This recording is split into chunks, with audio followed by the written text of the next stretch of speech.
a paz. Eu quero trazer uma palavra em cima da história de vida de Moisés. Porque em cima da história de vida de Moisés, eu encontrei um rastro de discipulado. Então, abra sua Bíblia em Êxodo, capítulo 2. Êxodo, capítulo 2.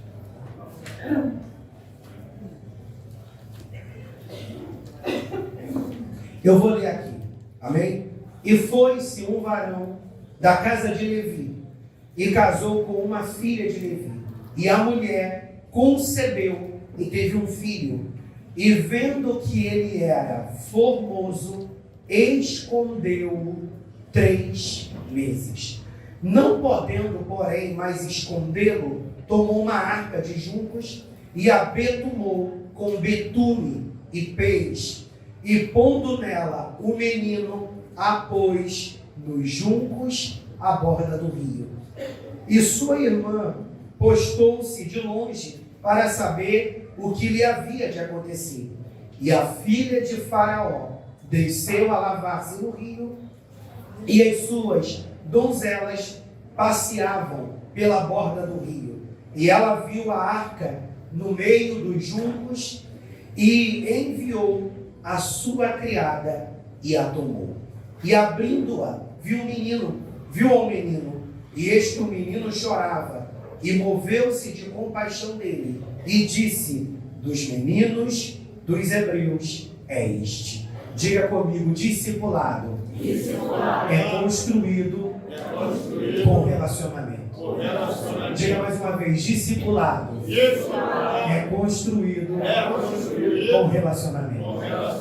Curva sua cabeça, eu quero fazer uma oração. Pai, na autoridade, pelo nome de Jesus, eu acredito sim que o teu Espírito trouxe essa inspiração para o meu espírito. Nós estamos dentro desse encontro de avivamento missionário, desse seminário, Senhor, para treinar, adestrar e alinhar a igreja dentro desse protocolo, dentro desse degrau, dentro dessa visão do discipulado. Nos faça, Senhor, entender o que a gente ainda não entendeu.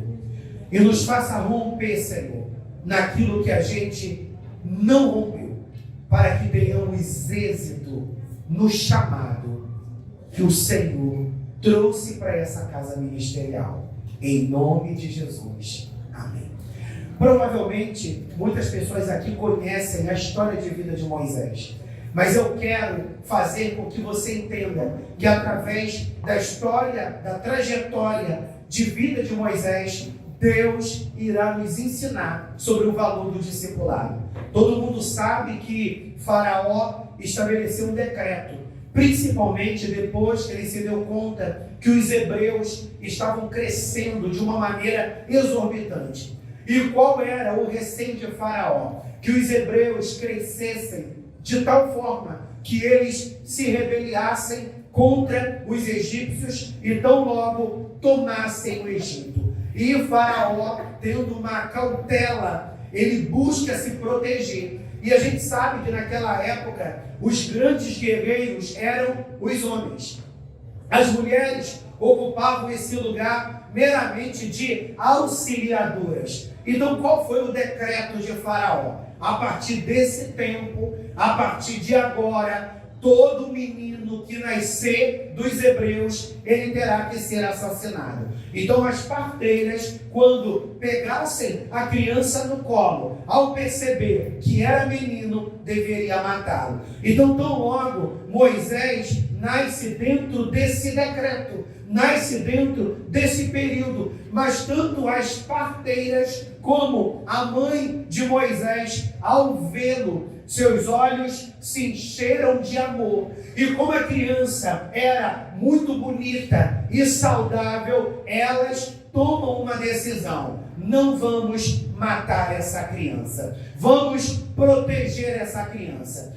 E diz a Bíblia, como a gente acabou de ler, que essa mãe consegue abrigar, consegue esconder essa criança por aproximadamente 3 meses. E passados 3 meses, elas não conseguem sustentar aquela escolha. A primeira coisa que eu quero que você se dê conta, não é apenas de que Deus, por trás da história, estava coordenando com detalhes, orquestrando com detalhes tudo isso que eu falei. Mas eu quero fazer você entender que quando tanto as parteiras como a mãe de Moisés e sua família, quando eles olham para essa criança, eles sentem um pesar no seu coração. E eles não têm coragem de entregar essa criança para essa criança ser morta. O que eu quero que você entenda? Nós aprendemos a amar através daqueles que primeiro nos amaram. E amor, à luz da psicologia, transcende a essa questão de dar presentes. Transcende a essa questão de liberar palavras de elogio. Amor é investimento. Então, quando essa mãe, quando essas parteiras decidem colocar a vida delas em risco para poupar Moisés, elas estão investindo nessa criança. Essa criança pode ainda não entender o significado da palavra eu te amo, mas aquele investimento, aquele cuidado vai revestindo aquela criança de segurança e de força para crescer saudavelmente. A psicologia diz que quando uma criança ela não é investida, ela não é amada e ela experimenta o desamparo muito antes do período. O que significa o desamparo? O desamor. Essa criança tenderá a se tornar um sujeito inseguro e fragilizado. Mas quando nós olhamos para Moisés, nós percebemos que desde a tenra idade essa criança experimentou de investimento, de cuidado e tão logo amor. Então a gente percebe que Moisés, desde os seus primeiros dias, ele já era uma criança que já vinha sendo tratada, cuidada e preparada por Deus para chegar no ápice do seu ministério. Por que eu disse que discipulado é relacionamento? Para que você toque a vida das pessoas, não basta você dizer para elas eu te amo. Para você tocar a vida das pessoas e elas se sentirem acolhidas e abraçadas por você, você precisa ter esse tipo de postura para fazer com que o sujeito entenda que o seu discurso está alinhado com a sua prática e você de verdade se importa com aquela pessoa. Quem está entendendo, diga graças a Deus. Então você vê Moisés experimentando desse primeiro momento aonde Deus estava forjando a sua personalidade para ele se dar conta que ele não era fruto do acaso. Ele não nasceu por obra de um acidente, mas ele nasceu debaixo de uma legalidade, aonde seus pais se relacionaram e aonde Deus desejou o seu nascimento, para que você acredite que você tem a capacidade, para cuidar de outras pessoas, amar outras pessoas e ajudar outras pessoas a serem uma bênção. Você precisa acreditar que você é uma bênção. Você precisa acreditar que você não é um acidente. Você precisa acreditar que você chegou aonde chegou, porque Deus tem algo a realizar na sua vida. Nós nos deparamos dentro da igreja com muitas pessoas fragmentadas e fragilizadas. E elas têm muito esse movimento: eu não sou capaz, eu não tenho preparo, eu não sei se eu vou conseguir cumprir a carreira até o final. Quando você vai fazer o mapeamento do sujeito, você vai descobrir como ele é alguém complexado. Às vezes ele é até exibido, às vezes ele esconde, ou melhor, ele expõe até, aleluia, uma soberba, mas por trás daquele orgulho e por trás daquela soberba tem um sujeito fragilizado, cheio de medo e que se sente incapaz. Como Deus não permitiu que Moisés morresse, fazendo sua mãe amá-lo, fazendo as parteiras amá-lo, você chegou até aqui, porque Deus levantou pessoas para amar você, para orar por você e para ajudar você. Ainda que você tenha dificuldade para reconhecer o que o outro fez por você. Por que às vezes algumas pessoas têm dificuldade para enxergar o que os outros fizeram por ela? Porque ela está na vida e ela tem uma expectativa muito alta, ela tem uma expectativa muito grande.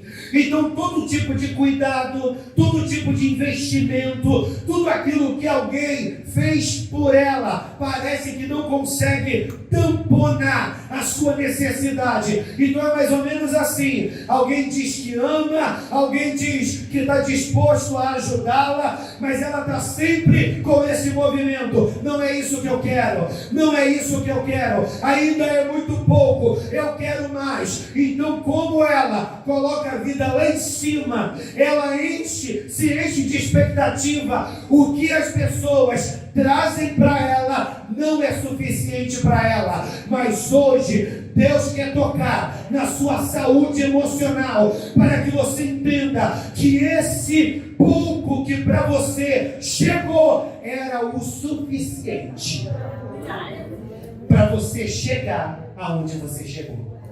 Quem está me entendendo, diga graças a Deus. Quando nós olhamos para o povo no deserto, Deus providenciou para eles maná e codornizes. E qual foi o movimento do povo? Senhor, isso não é o suficiente não. Senhor, isso não é o suficiente não. Nós queremos as cebolas, nós queremos isso, aquilo e acolá do Egito. Ou seja, nós sempre estamos debaixo de um descontentamento. Quem vive o tempo todo descontente não rompe, mas hoje aprenda a encontrar graça na vida e naquilo que Deus está fazendo com você. Se Ele enviou maná e codornizes, dê glória, porque é o que você precisa, não é o que você acha que precisa, é o que você precisa. Deus cuidou de Moisés. Passados 3 meses, o que a mãe de Moisés faz? Coloca a criança dentro de um cesto e libera aquela criança no rio. Vocês sabem que os hebreus, eles ficaram no Egito por cerca de aproximadamente 415 anos. Quando os hebreus desceram ao Egito, eles eram uma família de Jacó, um clã familiar. Eles cresceram enormemente. Quando eles desceram ao Egito, eles tinham uma visão monoteísta da vida. Deus é o único e supremo Senhor. Durante o período que eles estiveram no Egito, eles desconstruíram essa visão. Essa visão foi desconstruída. E eles começaram a acreditar sim, que os deuses dos egípcios eram deuses também. Mas eles acreditavam que Javé era o supremo Deus. E dentro da cultura dos egípcios, o rio Nilo era considerado um rio sagrado. Então colocar Moisés dentro do rio não era uma questão ocasional, não era obra do acaso, ou melhor, na realidade, a mãe de Moisés colocou aquela criança no rio porque ela acreditava que Deus iria intervir e alguma coisa iria acontecer para o bem daquela criança. Ou seja, aquela criança, ao ser lançada no rio, ela não foi entregue à sua própria sorte, ela não foi, aleluia, ali abandonada, e ela foi, aleluia, como diz, aleluia, alguns registros, não, ela foi abandonada, ali ela viveu uma castração. Não, não foi isso. Aquela criança foi colocada no rio, porque aquela mãe dizia para Deus, imagino eu, até aqui, Senhor, eu fiz o que eu pude fazer, agora é com o Senhor. Quando nós temos a visão do discipulado, nós entendemos que nós não mudamos e nós não transformamos a vida de ninguém, nós simplesmente corroboramos. Amém. Para que essa mudança e para que essa transformação ocorra. Pastor, eu sei disso muito bem. Não, tem muita gente que não sabe, porque durante muito tempo dentro da igreja a visão do discipulado se tornou uma ferramenta para muitas pessoas manipularem a vida de outras pessoas. Então o discipulador começou a se achar senhor da pessoa. Faz isso, faz aquilo, faz acolá, faz isso, faz aquilo. Você tem que ser desse jeito, você tem que ser daquele outro jeito. Ou seja, o discipulador começou a querer formatar o sujeito e se colocando nesse lugar como se ele fosse dono da pessoa. Meu irmão, eu não sou seu dono, nem seu líder de célula é seu dono. Quem é o seu dono é o Senhor. Agora nós ocupamos um lugar para corroborar, para você experimentar de mudança e para você experimentar de transformação. Quando essa criança é lançada no rio, e aí entra o segundo momento, quando essa criança é lançada no rio, diz a Bíblia que a filha de Faraó está ali próximo do rio para se banhar. E o que a filha de Faraó enxerga de longe? Aquele cesto. Ela dá ordem para que aquele cesto seja trazido até ela, e quando ela olha para dentro do cesto, o que ela encontra? Uma criança. E a primeira coisa que a filha de Faraó diz é: essa criança é filho dos hebreus. Agora a pergunta é: se ela sabia que havia um decreto de que todas as crianças deveriam ser assassinadas, por que ela, ao encontrar aquela criança, de imediato não dá ordem para que aquela criança fosse pega e tão logo ter sido morta, como tantas outras já haviam sido? Porque na realidade, meu irmão, Moisés não era obra do acaso.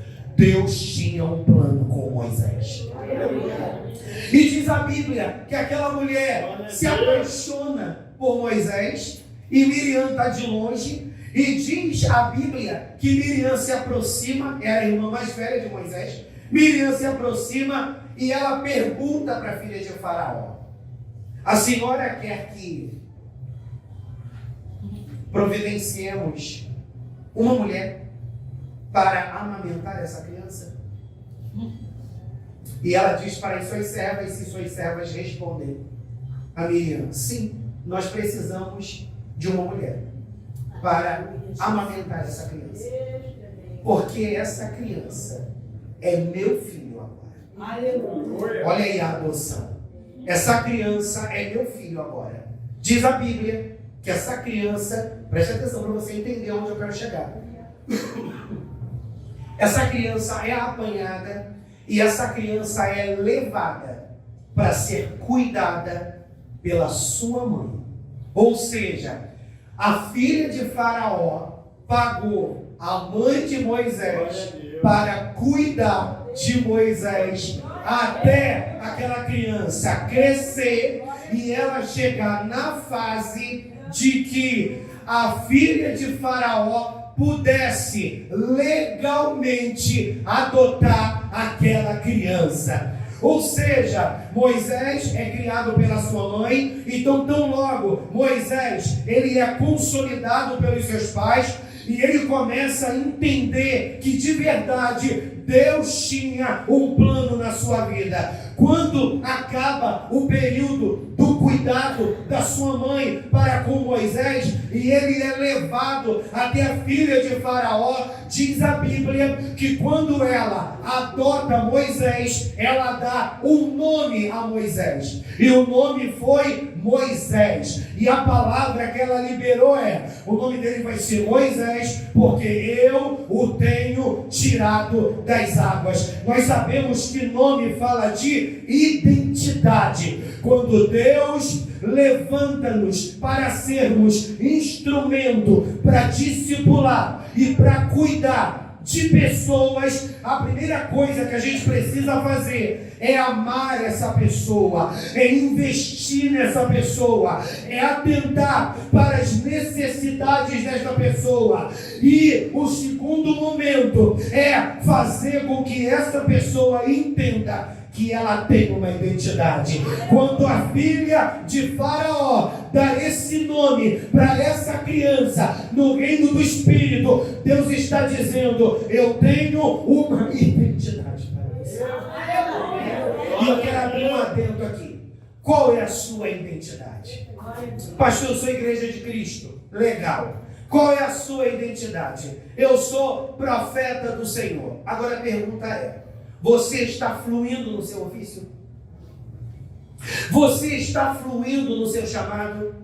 Porque do que vale entrar ano e sair ano e você continuar inerte, sem se dar conta de verdade do que Deus tem para a sua vida? Eu sempre volto na história de vida de Jeremias, porque o Senhor chega para Jeremias e diz: Jeremias, tu é profeta. E Jeremias, fragmentado em suas lamúrias, ele diz: eu não sou profeta, porque eu sou menino ainda. Então todos nós, diante de uma grande responsabilidade, por temer, aleluia, como vai ser o final, a gente tende a se esquivar, a fugir da responsabilidade. Só que você precisa entender que quando Deus chama alguém, Ele não chama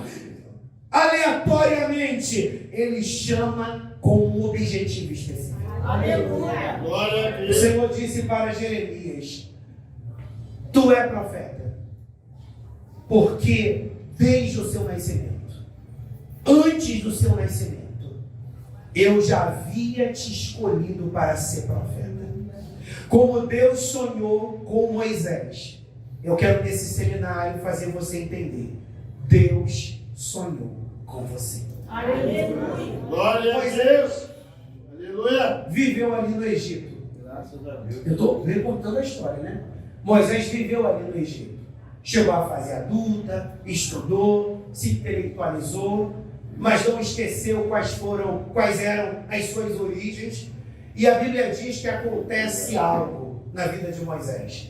Diz a Bíblia que ele vê um egípcio espancando um hebreu. Nós sabemos que os hebreus eles eram escravos dos egípcios, e um egípcio lá perdeu o equilíbrio e ele começa a espancar o hebreu. E naquele momento Moisés chega e ele vê aquele hebreu sendo espancado. Moisés sabia, Carla. Moisés sabia que ele era um hebreu. Moisés sabia qual era a sua identidade. E ele, tomado por uma ira, ele age de maneira inconsequente e ele acaba matando aquele egípcio. Quando ele mata aquele egípcio, ele, conhecendo a lei do Egito, ele sabia que Faraó provavelmente não o perdoaria, mas que mataria ele. Aí o que Faraó faz? Ou melhor, o que Moisés faz? Pega aquele egípcio, enterra ali na areia e ele foge para a terra de Midian. Por que Moisés foge para a terra de Midian? Porque ele acreditava que Faraó não iria perdoá-lo, ele seria penalizado e ele teve medo das consequências e ele foge. Será que era propósito de Deus que Moisés fugisse? Provavelmente não. Porque se tem uma coisa, meu irmão, que Deus nos convoca é para a gente ter essa disposição para resolver os nossos problemas. Existem pessoas atrofiadas dentro da igreja e fugindo de um posicionamento ministerial, porque elas não estão abertas a resolver problemas. Elas não estão abertas para resolver problema. Como assim, pastor? Ah, não, eu trabalhei anos atrás no ministério e o pastor não me deu o devido valor e eu não vou trabalhar mais não. Ah, tempos atrás eu fiz a obra e ninguém me ajudou. Liga esse telefone, gente. Aleluia! Ninguém me ajudou da forma que eu precisava ser ajudado e eu não vou mais me lançar na obra. Ou seja, a maioria das pessoas que não querem se envolver com a obra de Deus, elas têm algum problema. Houve algum problema. Agora, se aconteceu algum problema, diga comigo, estamos no seminário. Se aconteceu algum problema, meu irmão, por que você não resolveu esse problema?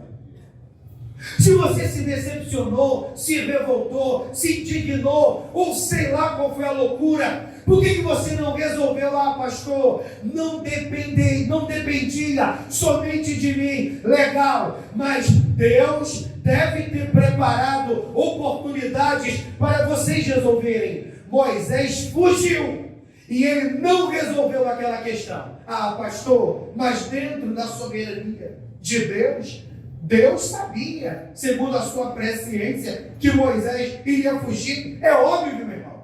O homem perde o controle da história. Mas Deus nunca perde o controle. Mas o barato é que o homem, ele sai do trilho e Deus coloca o homem no trilho. O homem sai do propósito e Deus cria situações para que o homem entre dentro do propósito. Moisés foge para as terras de Midian. E quem habitava nas terras de Midian? Os medianitas. Mas nós sabemos que os habitantes da terra de Midian eram os descendentes de Abraão. Lembra que Abraão, depois da morte de Sara, ele se relacionou com uma concubina chamada Quetura. Aleluia! E ele teve filhos com essa peregrina. E quem eram os habitantes da terra de Midian, meu irmão?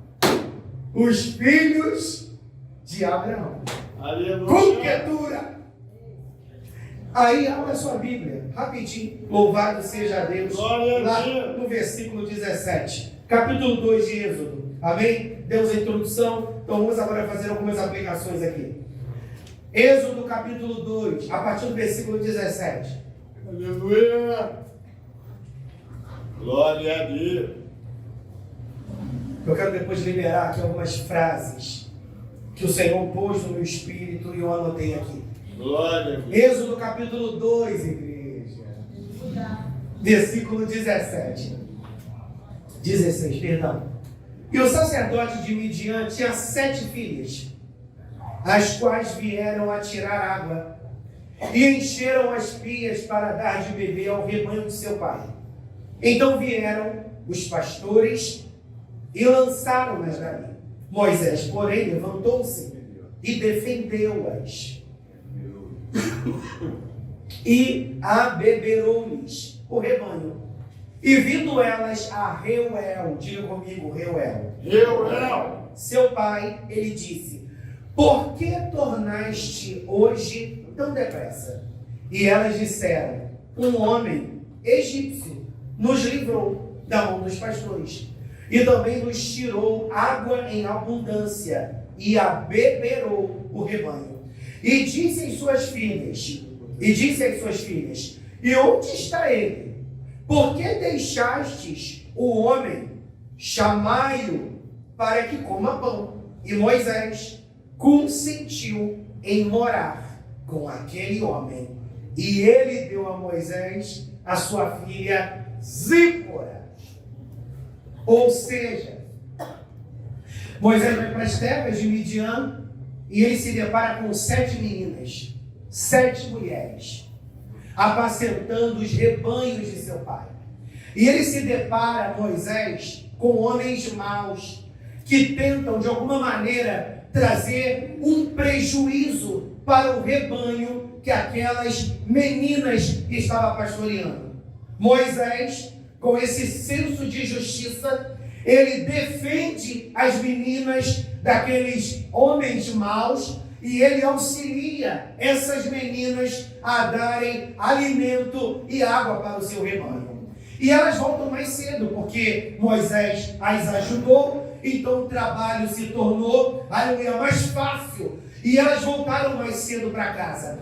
Quando elas chegam em casa, o pai delas, Reuel, pergunta para elas: o que aconteceu? Hoje vocês voltaram cedo de casa? Voltaram cedo para casa? Elas disseram: não, porque o egípcio nos defendeu dos homens maus e ele nos auxiliou, nos ajudou no processo e a gente concluiu, Tatiane, o trabalho rápido e a gente voltou para casa mais cedo. Aí Reuel pergunta: ué, cadê esse egípcio? Por que vocês não convidaram ele para vir para nossa casa comer pão conosco? Ou seja, Moisés sai do Egito fugido para a terra de Midian e ele não sabia o que esperava ele, mas Deus já havia preparado um povo para ele encontrar e uma família para lhe acolher. Quando você, meu irmão, acredita que a sua vida não é a obra do acaso, você começa a entender que as pessoas que Deus colocou para abençoar a sua vida, quando você começa a entender que Deus coloca pessoas para nos abençoar, a gente se abre. Quantas pessoas aqui no ministério ouvindo a palavra, ouvindo os ensinamentos, ouvindo os comandos, e ele tem sempre aquele movimento: não é bem assim, pastor está exagerando, não, a gente não precisa caminhar dentro dessa visão. Meu irmão, aprenda: reino dividido não prospera. Reino dividido não prospera. Mas pastor, não é que eu estou dividida, eu só não quero fazer. Olha para mim, meu irmão. Se o rim direito não fizer o seu trabalho, ele vai sobrecarregar o rim esquerdo. É verdade. Se você tiver uma mão só, vai ser mais fácil? Não, vai ser mais difícil. Se você tiver uma perna só, vai ser mais fácil ou vai ser mais difícil? Não, pastor, não é esse o problema. O problema é que eu faço a síndrome do coitado. Eu faço e ninguém me dá valor. Às vezes a gente faz no nosso tempo, do nosso jeito. Se você faz no seu tempo e do seu jeito, você não está no psicológico.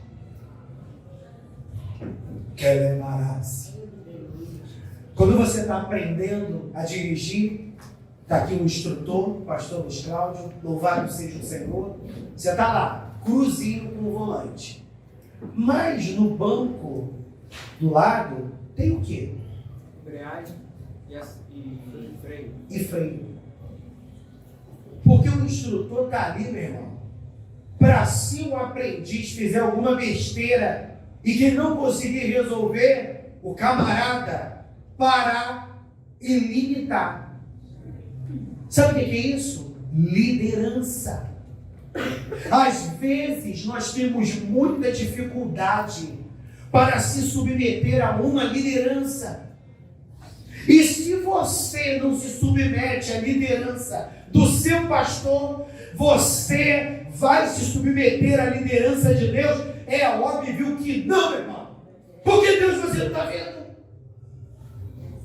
Então nós precisamos entender que a nossa conexão, ela precisa se manifestar primeiro aqui, nesse visível, a conexão de obediência. Quando nós olhamos para a vida de Moisés, nós vemos todo o cuidado de Deus para com Moisés, para que Moisés, Marquinhos, não se perdesse. Ele nasceu, Deus preparou para que ele não fosse assassinado, Deus colocou ele aos cuidados da filha de Faraó. Ele comete uma besteira, naquele momento ele não quer resolver o problema, ele foge. Deus coloca ele numa família de crente, sempre para fazer Moisés entender: não tem como fugir da minha presença.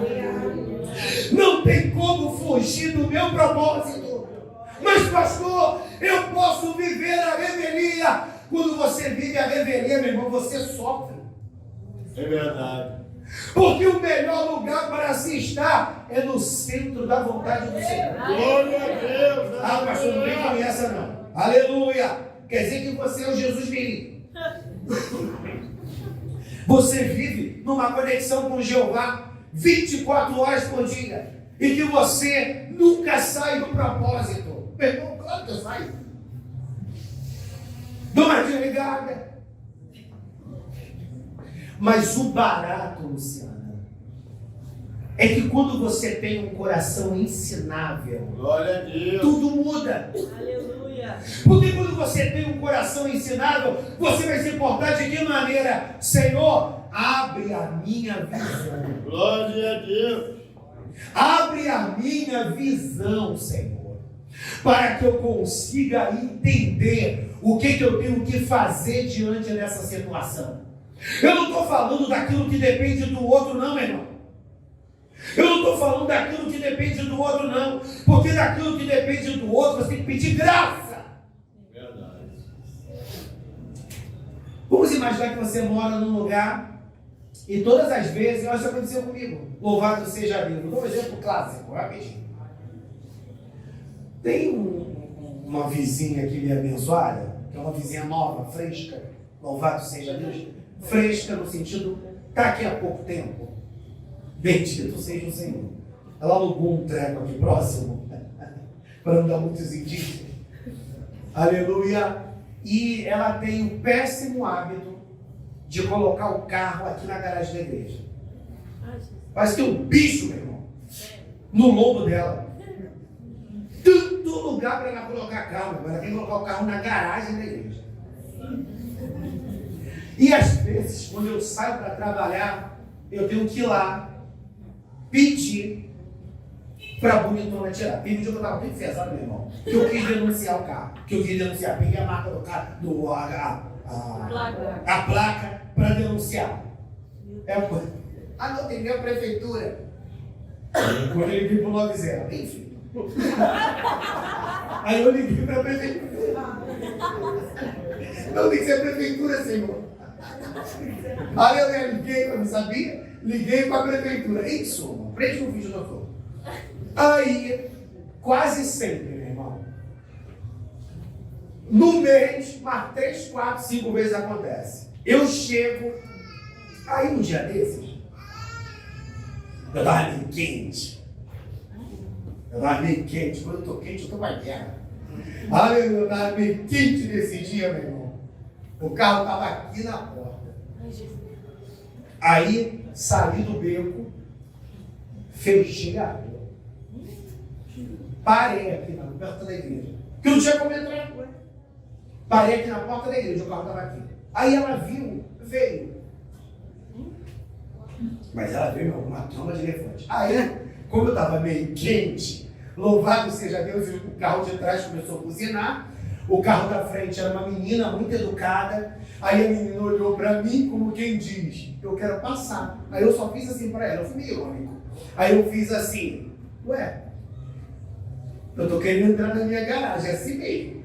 Eu tô querendo entrar na minha garagem, mas a vizinha cisma de colocar o carro na porta da minha garagem e ela acha que tá certa. Meu irmão, mulher virou no samurai.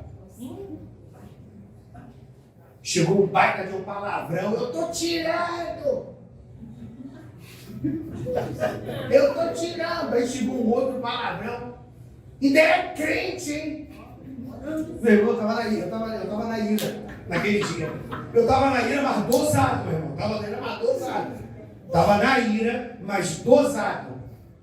Aí eu ironizei, acho que isso deixou ela irritada, porque eu olhei para a menina que estava na minha frente, com o carro parado, porque o outro cara de trás não dava para ver direito. Aí eu falei para ela, falei para a menina, porque eu ignorei a fala dela. Aí eu falei para a menina, ela está na minha garagem, me impedindo de entrar. Ela está certa e eu estou errado. Meu irmão, deixou a mulher possessa. Aí ela tirou o carro, meu irmão, eu entrei. Aonde eu quero chegar, meu irmão? Vamos imaginar que isso sempre está acontecendo com você. Sempre. Vai chegar uma hora, meu irmão, que você vai querer dar uma coça. É verdade. Não, porque minha vontade é logo essa, meu irmão. Vamos pra briga. Vamos pra briga. Mas o que é isso? Mas é verdade, meu irmão. Vamos pra briga. Para resolver logo o problema. Aí teve um dia que o marido dela me olhou com uma cara de mal, meu irmão, eu fechei a cara também. Porque, meu irmão, eu me adapto às circunstâncias. Louvado seja o nome do Senhor. Ah, pastor, meu irmão, acabou, pega o pau. Que isso, pastor? Que violência é essa? Eu tô na bandeira da violência. Não, meu irmão. O que eu estou querendo dizer é que a gente não dispõe desse equilíbrio o tempo todo. Mas quando você tem um coração ensinado, você tem bom senso. Eu pensei em fazer, mas eu não vou fazer. Glória a Deus. Eu pensei em fazer, mas eu não vou fazer. Glória a Deus. E às vezes nós estamos diante da presença do Senhor, sendo consumidos por pensamentos de morte, por pensamentos de omissão, de negligência na obra. Eu alimento isso e vivo nisso. Mas Deus hoje está dizendo para você, eu estou cuidando de você, para você romper. Glória a Deus. Quando Moisés chega na casa de Jetro, surge ali um relacionamento, louvado seja a Deus, e Reuel entrega Zípora para casar com Moisés. E Moisés casa com Zípora e ele tem 2 filhos. O primeiro filho foi Gerson, que significa sou imigrante em terra estrangeira. E o segundo filho era Eliezer. O Deus de meu pai livrou-me da espada de Faraó. Então você percebe que Moisés tinha memória de que ele não era dali e de que Deus tinha permitido que ele saísse do Egito, mas que a vida dele não se encerraria ali. Porque quando ele diz que eu sou imigrante, ele está dizendo eu não sou daqui. Então ele entendia que a vida dele não se encerraria naquilo. Se discipulado é relacionamento, você precisa entender que a sua vida e aquilo que você recebeu de Deus não pode morrer com você. Deus quer que você transborde na vida de uma outra pessoa. Mas pastor, me causou um conflito aí. Porque o Senhor falou que quando Moisés chegou na terra de Midian, quem recebeu ele foi um homem chamado Reuel. Na realidade, o nome de Jetro não é Jetro, é Reuel, que significa amigo de Deus. Glória a Deus. Mas pastor, por que a Bíblia o identifica como Jetro? Porque Jetro era um título. Vossa Senhoria era um título dado a Reuel por causa da posição que ele exercia naquela cidade. Então, na realidade, quem era Reuel? Um sacerdote. Glória a Deus. Jetro era um sacerdote, ou seja, Jetro era crente, uma liderança religiosa. Então Moisés foge do Egito para uma terra desconhecida, e aonde Moisés cai? Na casa de um crente. Você pode dar glória a Deus, meu irmão? Moisés cai na casa de um crente.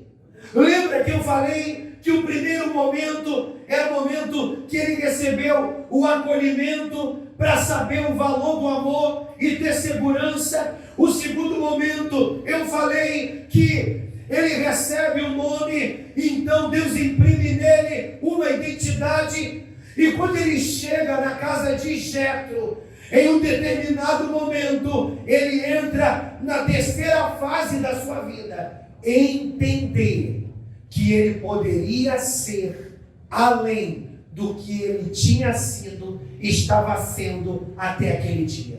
Aí eu quero recortar essa história, porque Moisés fica 40 anos na terra de Midian. Ele vive uma experiência sobrenatural com Deus, porque eu não quero falar sobre isso. E quando Moisés vive essa experiência sobrenatural com Deus, ele entende que era tempo dele sair de Midian para ele voltar para o Egito. E ele volta para o Egito para ser o libertador. Para ser o libertador dos hebreus. Amém, gente? Amém. Deus usa Moisés para ser o libertador dos hebreus. Os hebreus saem do Egito. E Moisés vai para o deserto.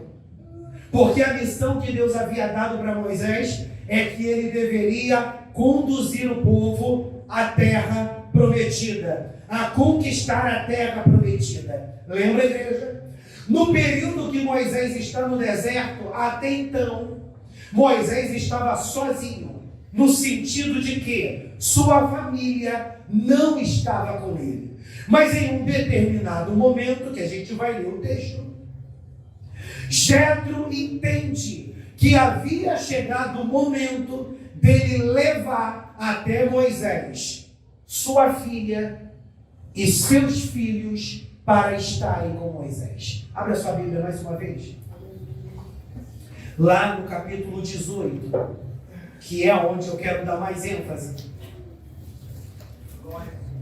Êxodo capítulo 18. Glória a Deus.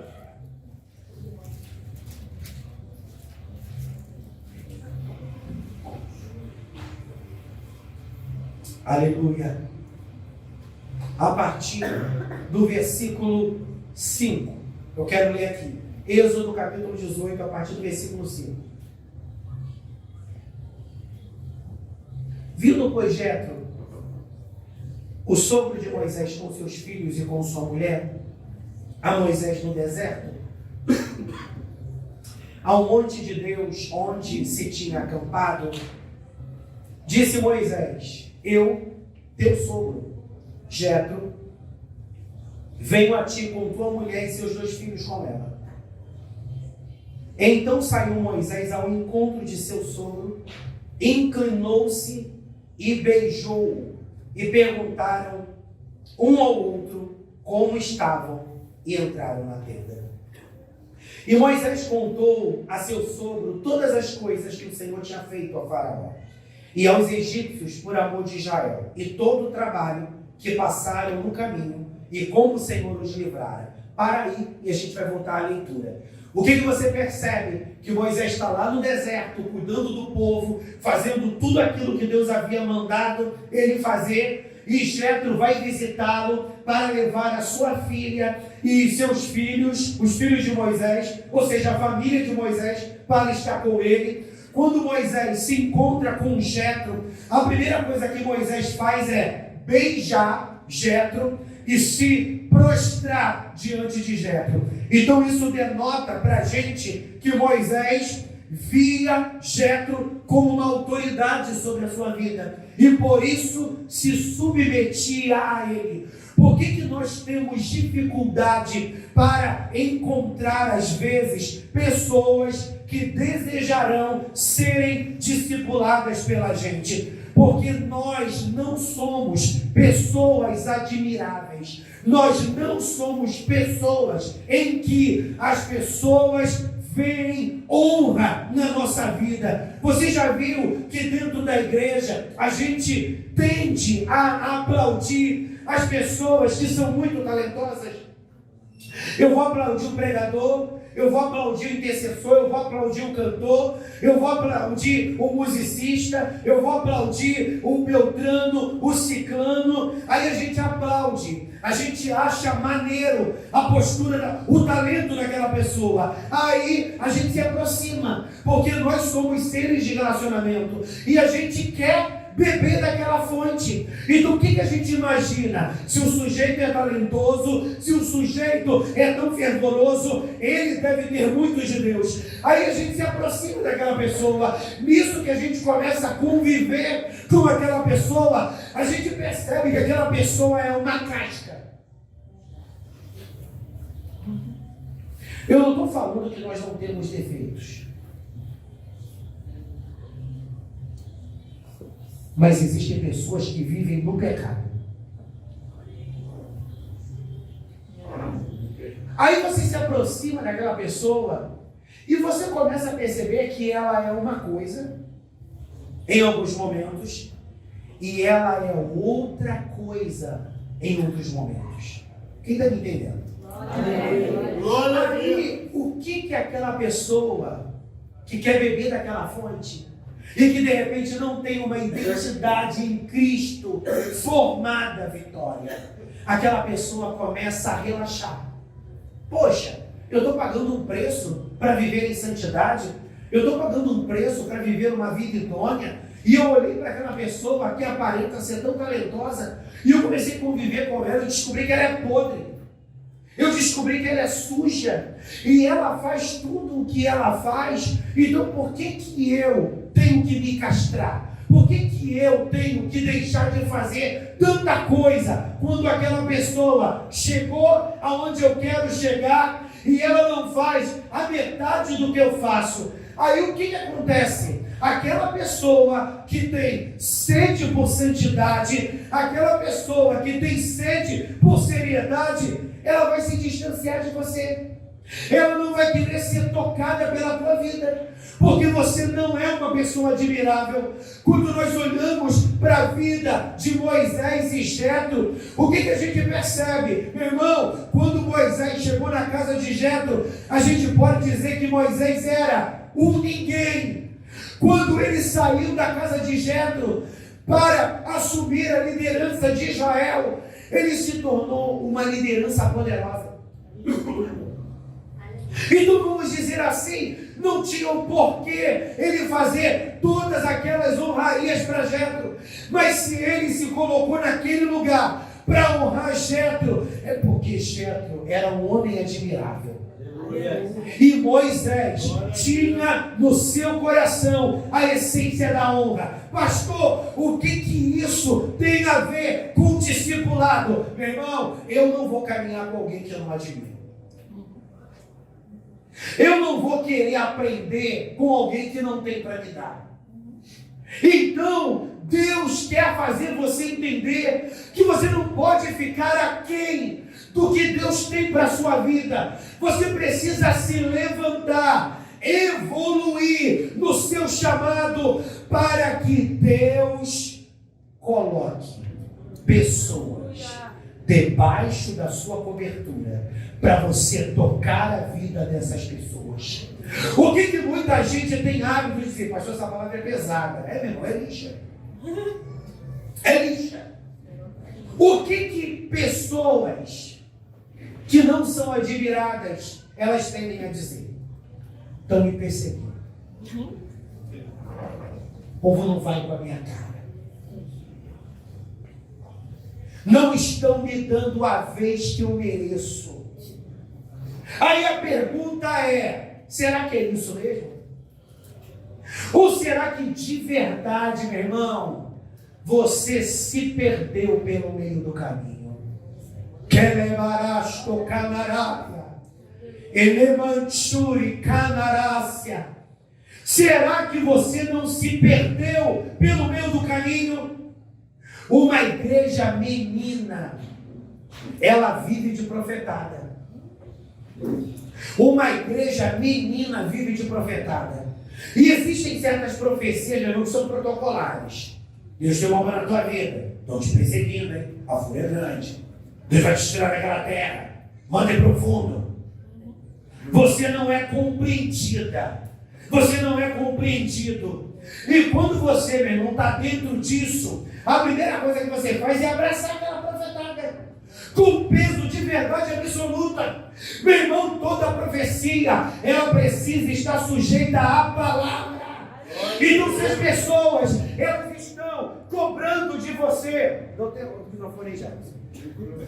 Aleluia. Glória. Glória a Deus. Deus, aleluia. Glória a Deus. Aleluia. Se as pessoas, meu irmão, elas estão cobrando de você porque você mente, isso não é perseguição, não. Você tem que deixar de mentir. Se as pessoas estão cobrando de você porque você é irresponsável, isso não é perseguição, não. Você tem que deixar de ser responsável. Se as pessoas estão reclamando de você porque você é murmuradora, murmurador, você não tem que pensar que isso é perseguição, não, meu irmão. Você tem que deixar de ser murmurador. Quando Moisés chega na presença de Jetro, ele o beija e ele se submete a ele. Aprenda a se submeter aos comandos que o céu tem trazido para a sua vida, e você vai ver que Deus vai honrar você. E as mesmas pessoas que passaram por você, meneando a cabeça e não dando crédito ao seu trabalho, amanhã elas reconhecerão o seu trabalho. Quando Deus levantou essa igreja, já estou terminando. Quando Deus levantou essa igreja, meu irmão, essa igreja aqui não é fruto de rebelião, não. Essa igreja aqui não é fruto de rebelião. Cobra meu olho para entender a história. Aleluia! E eu cito o nome das pessoas. Você pode procurar para saber, aleluia, se a história que eu contei é verdade ou mentira. Mas quando essa obra foi levantada há 1000 anos atrás, eu era um jovenzinho, meu irmão, um pirralho. E o que chegou até mim? Aquilo dali é fundo de quintal. Aquilo dali não vai dar em nada. Aquilo dali não vai muito longe. Aquilo dali é fogo de palha. Quer levar. E quando você é rotulado dessa maneira, as pessoas não dão crédito ao que sai da sua boca. Parece que o que você fala faz barulho e elas não absorvem. Aí você tem uma escolha: desistir ou insistir. Quando você desiste, você fica sem história para contar. Quando você persiste, Deus muda a impressão que as pessoas têm. Glória a Deus. Aleluia. Hoje eu posso dizer com orgulho, meu irmão, essa igreja aqui no Viegas é respeitada por muita gente aqui. Glória a Deus. Você pode dar glória a Deus aí, meu irmão?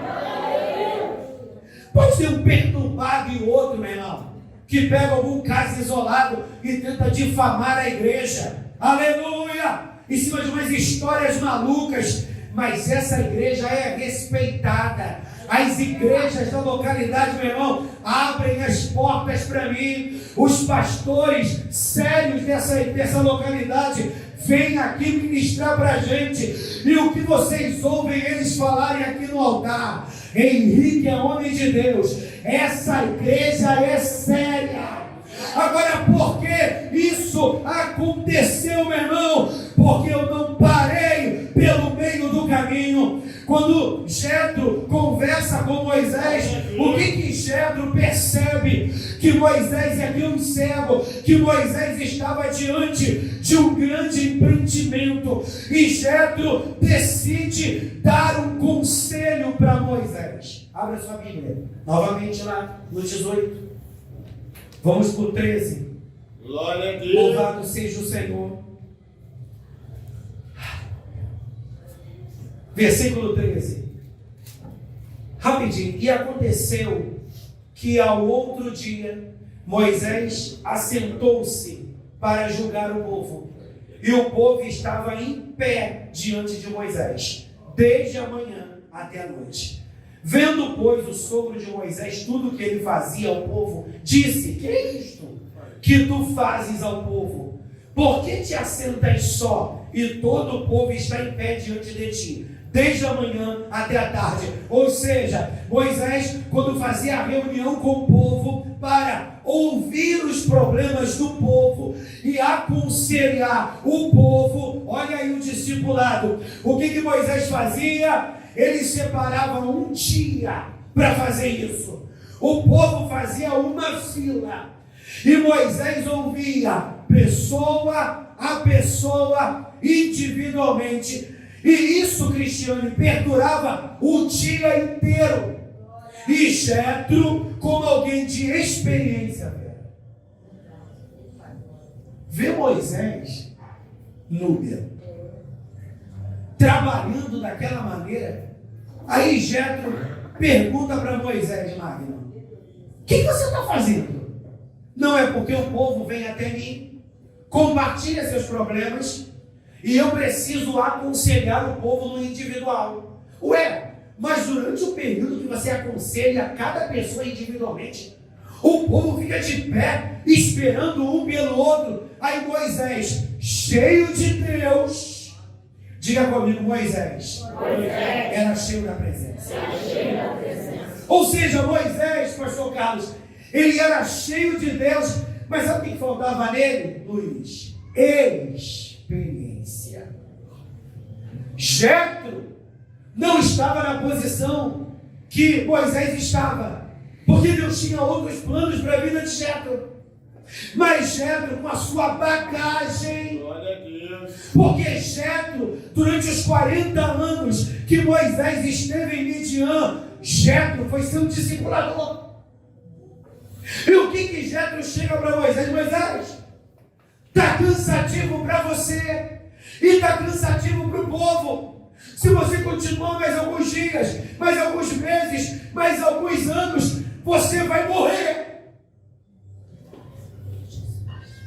Qual é o conselho que você tem para mim? Se coloque de pé. glória a Deus.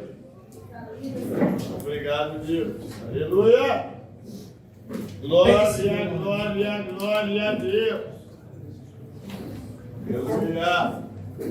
Narabaxu. Glória, glória, glória a Deus. Obrigado, Bem. Aleluia. Versículo 17. O sogro de Moisés, porém, lhe disse: não é bom o que fazes. Diga comigo, discipular. Discipular É dizer é dizer a verdade. a verdade. Eu coloquei aqui umas frases. Discipular é passar pela vida do outro e deixar um pouco de si. Não é você que acha o propósito. O propósito é que te acha. Glória a Deus. A falta de relacionamento pode minar o discipulado. Moisés fugiu para Midian por causa do medo de enfrentar o problema. Só que Moisés, meu irmão, ele tinha um perfil de liderança. Jetro chega para Moisés e diz: o que você faz não é bom. Você está preparado para ouvir da sua liderança? O que você está fazendo não é bom? E continuar aberto para servir com alegria? Glória a Deus. Você está preparada? Ah, pastor, eu sou muito sentimental. Eu tenho uma dificuldade para lidar com crítica. Isso não é crítica, isso é ensinamento. Glória a Deus. Crítica é a depreciação pela depreciação. Como assim, pastor? Você está errado. Eu aponto o erro pelo simples prazer de envergonhar. Você não é tão bom assim. Agora a correção é: sua postura não está correta. Mas eu vou te orientar. É assim que faz, é assim que faz, é assim que faz. Glória a Deus. Eu sou pastor, meu irmão. louvado seja a Deus, meio bravo às vezes. Mas eu sou um pastor muito aberto para instruir e para orientar quem tem o coração ensinado. Glória a Deus. Discipulado é isso mesmo, é essa lixa. Às vezes a minha chatura te lixa, e às vezes a tua chatura me lixa. Só que não adianta a gente se lixar e se estranhar. O que é uma lixa que ocasiona estranhamento? E o pastor me corrigiu. Vou ficar um tempo sem falar com ele. Vou ficar um tempo sem dar atenção para ele. Meu irmão, que vai perder é você. Porque pastor, meu irmão, ele quer filhos que se abram para ser apacentados. Se tem uma coisa que eu não quero, é perder tempo. E sabe quando a gente perde tempo?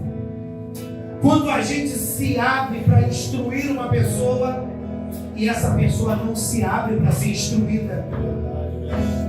Você se abre para aconselhar uma pessoa e aquela pessoa não se abre para ser aconselhada. Não, pastor! Eu tenho muita dificuldade para me abrir, porque eu penso diferente. Eu tenho muita dificuldade para me abrir, porque eu acho que você, pastor, age de um jeito com a ovelha A, age de outro jeito com a ovelha B e age de outro jeito com a ovelha C. Pergunta para a pessoa que está do teu lado: você está entendendo? Eu acho mesmo. Eu acho mesmo. Não falei, pastor, que tu é trevoso? Você disse na minha cara que tu age diferente. E onde está escrito que você tem que educar filho igual? Aonde está escrito que você tem que educar filho igual? Olha o que alguns pais dizem. Eu ensinei os dois do mesmo jeito. Um deu para o que não presta e outro é um santinho. Esse é um problema, meu irmão. Tem filho que tu vai ter que puxar mais orelha. Tem filho que você vai ter que puxar mais orelha. Tem filho que você vai ter que ficar mais no pé, porque é sonso.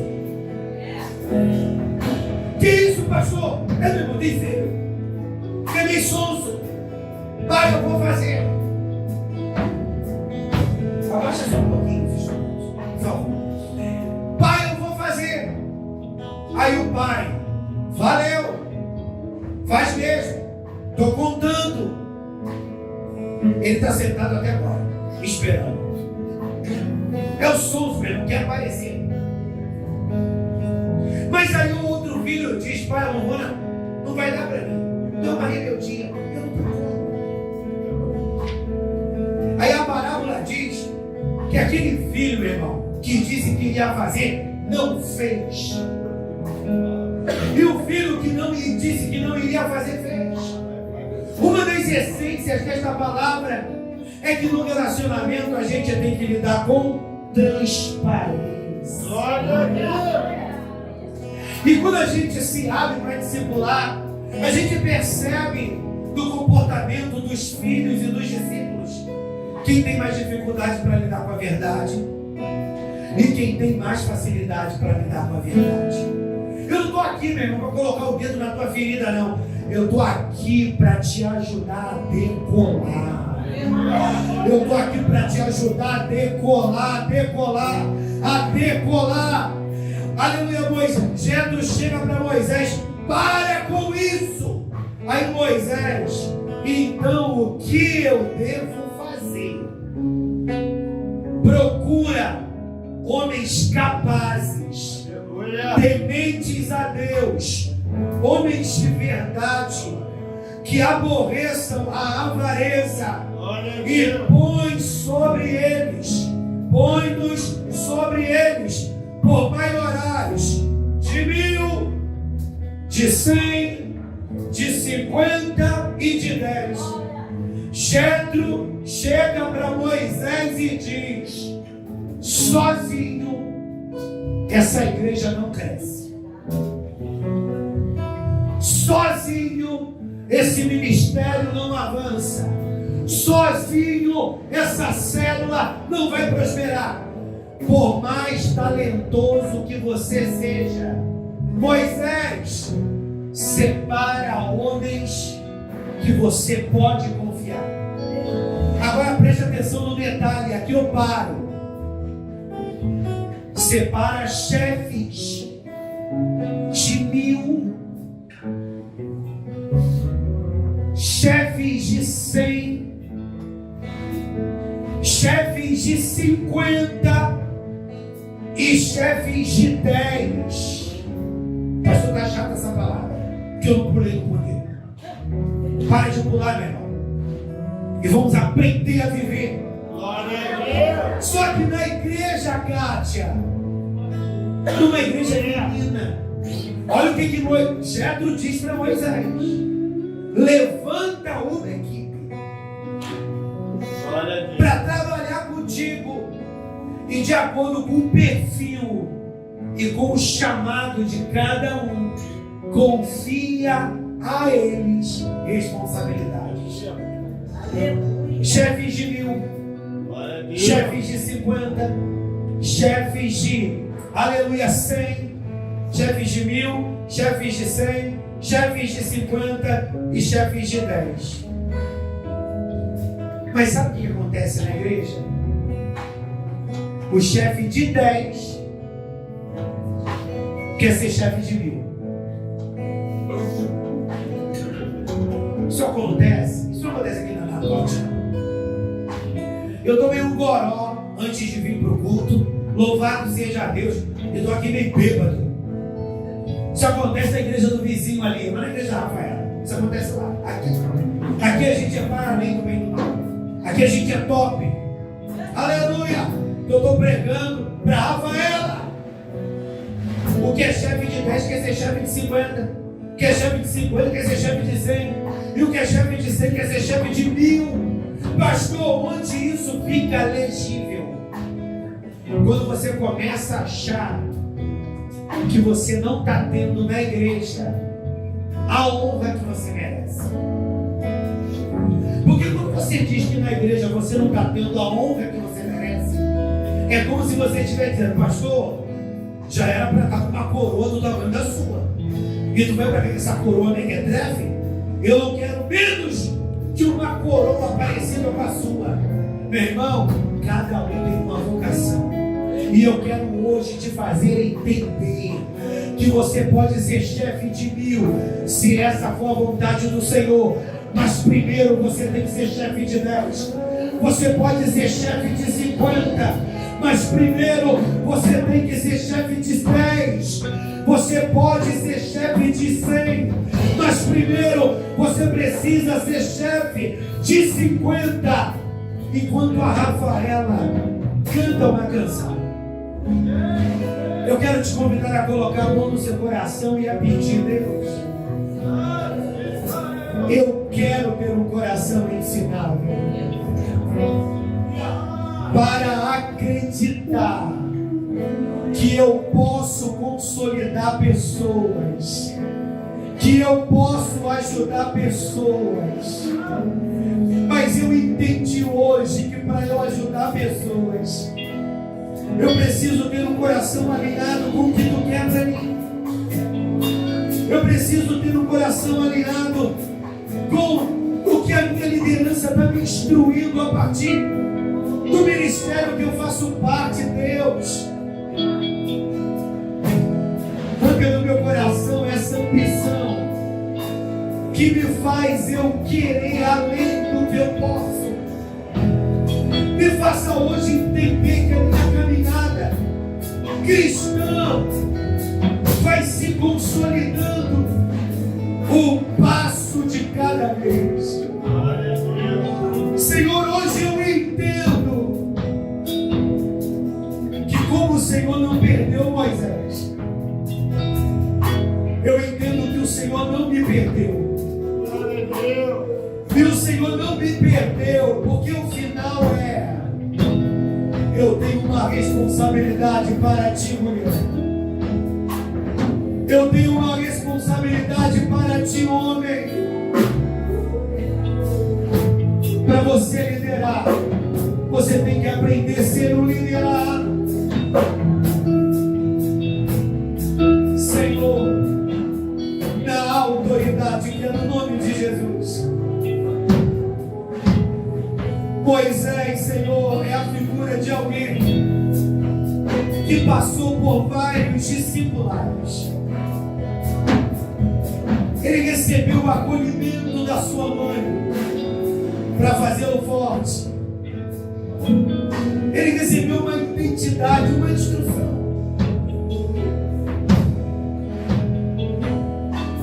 Jetro foi alguém na vida de Moisés para fazer ele entender, Senhor, que ele poderia ser o líder mais eficiente. Ele estava trabalhando na obra, mas da maneira errada. Toma esse líder de célula,